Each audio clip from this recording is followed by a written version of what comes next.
Hey, what's up guys? So today I'm going to be showing you how to clean and just do a little bit of maintenance on Eddlebrock carburetor.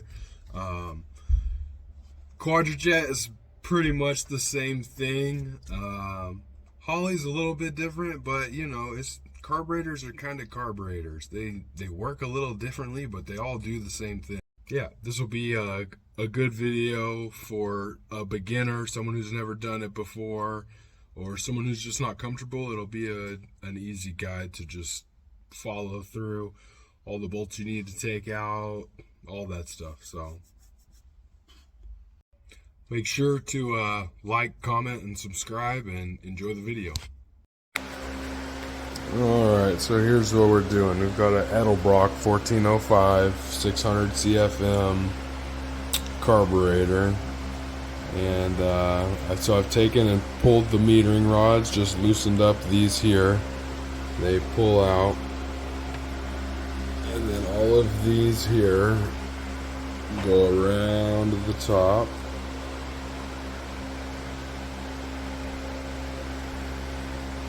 And then you have to take the linkage for the accelerator pump right here, which you see I've got right here. Another thing that you'll have to do is you'll have to remove this little shaft here. And then once you've done all of that, also we'll remove center for your air cleaner. You will be able to pull this guy up, and you will see got both of your floats hanging there. There's your accelerator pump. There's some nasty float bowls. Nasty carburetor bowls.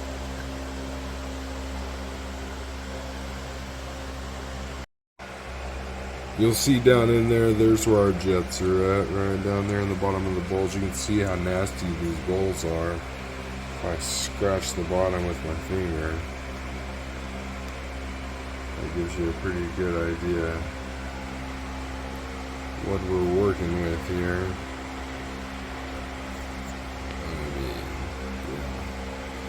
We built it 3 years ago, and she's been running like a champ ever since. So, here we go.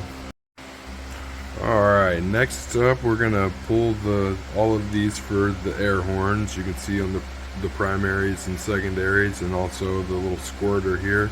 We'll pull all of those. And all of that is going to get new gaskets, and we're gonna really clean all throughout there, and put some compressed air through it as well.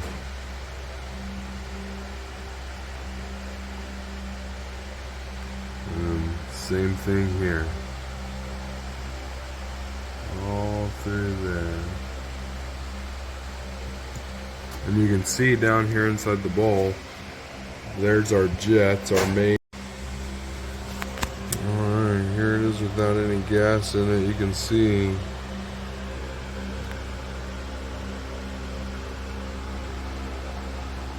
pretty nasty.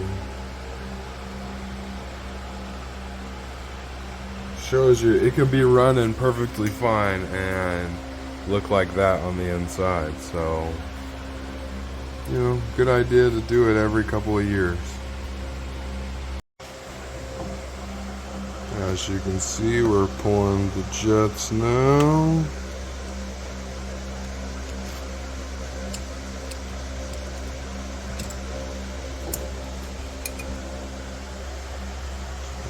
Still back there, this guy here.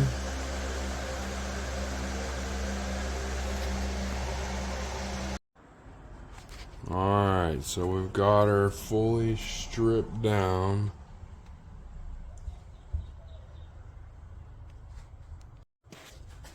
And now we're gonna throw her in some Chem dip right down in here and let her soak for a few.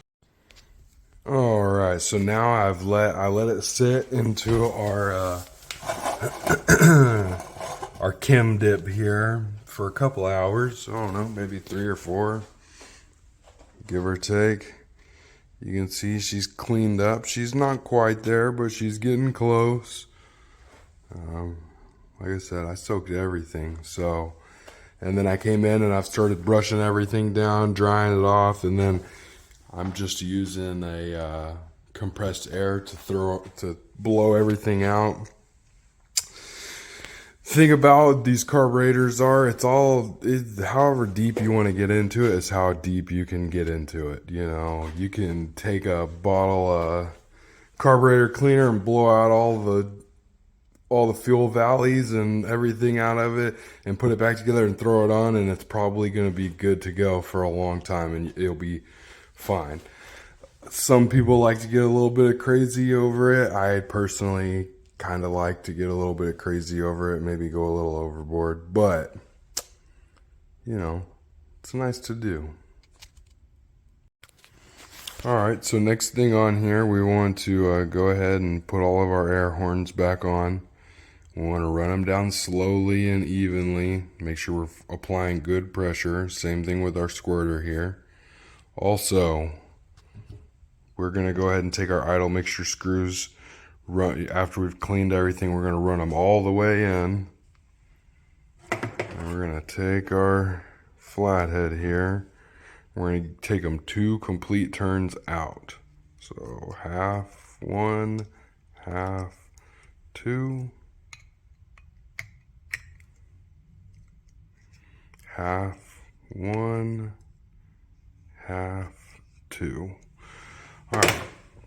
So now we've got our baseline idle mixture screws adjustment. We've got all of these torqued back down. We've been through here. We're good and clean. All right, next thing we're gonna do, we're gonna slap our accelerator pump in there and our float bowls.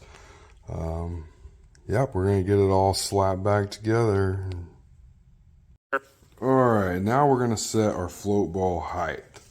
So we're going to take and we're going to measure from our base to our float ball, and we're looking for 7/16 on both sides. So that'll set there. And then you're going to set the float ball drop, which is going to be 15/16. And we're going to measure that like so. And we're both good here. So I've already set everything here.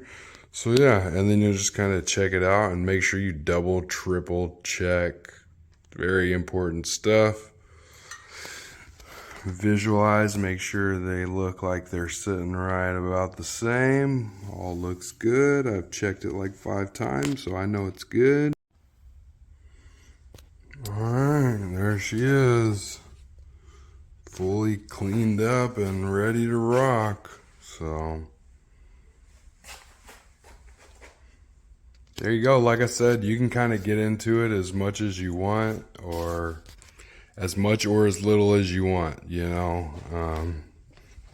That's the cool thing. You can pretty much do very little and it'll all work out for you.